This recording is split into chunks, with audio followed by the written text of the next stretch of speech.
بسم اللہ الرحمن الرحیم۔ چار بری عادتیں اور برائیوں کا پھیلنا۔ حضور نبی کریم رؤوف الرحیم صلی اللہ تعالی علیہ وآلہ وسلم کا فرمان عبرت نشان ہے۔ فرمایا، آخری زمانے میں چار بری عادتیں عام ہوں گی۔ نمبر 1، سود کھانا۔ نمبر 2، خرید و فروخت میں جھوٹی قسم کھانا۔ نمبر 3، ناپ، اور نمبر 4، تول میں کمی کرنا۔ آقا علیہ الصلوۃ والسلام نے ارشاد فرمایا، جب یہ برائیاں عام ہوں گی تو لوگوں میں کئی طرح کے امراض پھیل جائیں گے اور اللہ عز و جل ان کو خون ریزی میں مبتلا کر دے گا۔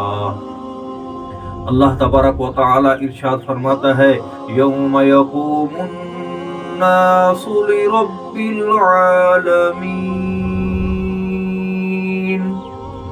ترجمہ کنز ایمان، جس دن سب لوگ رب العالمین کے حضور کھڑے ہوں گے، یعنی سب کھڑے ہوں گے سوائے سود خور کے کہ وہ کھڑا ہونا چاہے گا لیکن مجنون اور مخبوط الحواس یعنی بے ہوش ہو کر گر پڑے گا، یہاں تک کہ لوگ حساب سے فارغ ہو جائیں۔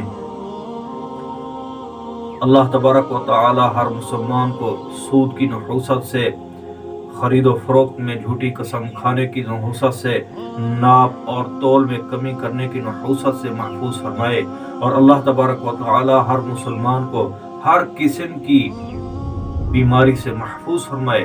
آقا علیہ الصلوۃ والسلام کے صدقے اللہ تبارک و تعالی ہر مسلمان کو شفائے کاملہ عاجلہ نصیب فرمائے۔ وآخر دعوانا ان الحمد للہ رب العالمین۔